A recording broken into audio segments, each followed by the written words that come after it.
President Trump weighing in on Twitter again this morning about protests erupting across Iran, saying in part that, quote, the USA is watching very closely for human rights violations. Here for a fair and balanced debate on this is radio talk show hosts Josh Kimbrell and Garland Nixon. Gentlemen, thank you so much for being with me this afternoon. We're talking about Iran at the end of 2017. Not really a surprise. It's been a common thread throughout the course of the last year. But these protests are newly erupted and seem to be growing by the hour. I want to get both of you your take on. So the president has tweeted 3 times now about this, I believe, which absolutely elevates the profile of these protests, not just here in America, but in Iran as well. What are U.S. strategic objectives? Garland, I'm going to give you a chance to answer that first. What do we hope to get out of taking a side? Well, you know, I think the main thing that we can hope to get out of there is a stable government. If things, you know, there are a lot of people cheering for regime change, but they wouldn't be happy if we had like regime change and Hezbollah became the new government. So you want a stable government. I do think that the U.S. needs to stay as far away as they can from this, because when you have a government in the Middle East that is in trouble, the one thing they want is to be able to blame it on the United States and not have to discuss the issue of what their true problems. The United States government always the scapegoat of choice for countries in the Middle East. We have to point out, Josh. They're going to be the scapegoat of choice at any rate, though. I mean, when you look at this, in my view, this is an opportunity to reset the P5+1, the Iranian nuclear agreement from the Obama era, because it clearly demonstrates the fact they've killed multiple protesters now. We're dealing with a rogue regime. We're dealing with a regime that could care less about human rights. We're dealing with a regime that even with the $1.7 billion cash payment the Obama administration made to them in pursuit of this nuclear deal and the release of hostages, has funded terrorism with it. These protests we are witnessing are because of economic pressure on the people of Iran. Well, the sanctions relief ostensibly was supposed to help the people of Iran overcome some of that pressure, and of course the government's not done that. This is a chance for us to push back and say the Iran nuclear deal was a mistake. We need to reintroduce sanctions. I think we need to push for a better deal or scrap it all together.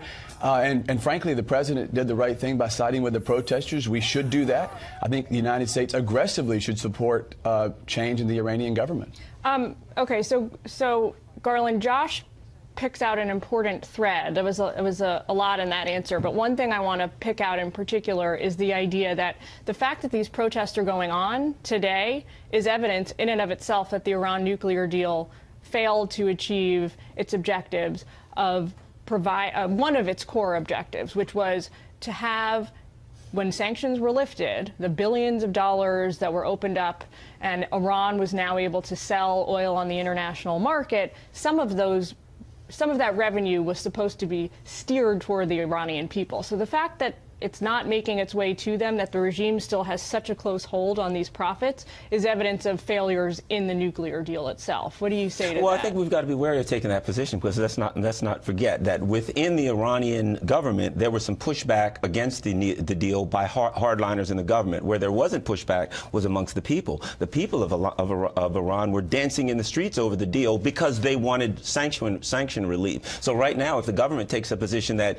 it's a bad deal, they're actually opposing what these particular protesters have argued for the reason you said. They saw it as a way to get economic relief. But it was never designed. That never happened. It was never designed. That didn't happen. I mean, the point is, but was it? I guess the question then, Josh, is: was it designed to do that, or was that just a convenient side effect that the Iranian people were sort of led to believe would come on the heels of this? Well, the Rouhani regime basically had to sell it that way because the hardline clerics were, ostensibly opposed to any discussion with the United States. Of course, we found out the UK Telegraph was reporting that even back in 1979, Ayatollah Khomeini was in conversations with the Carter administration. So the idea the Ayatollahs have never talked to the United States when it's convenient is sort of laughable. But the Rouhani regime sold this to the Iranian people and to the hardliners, as saying we're going to get economic relief for the people of Iran. Now, they also, in lots of communications we heard about behind the scenes, said, well, we're really never going to abandon our nuclear program. And I think there's 2 problems here.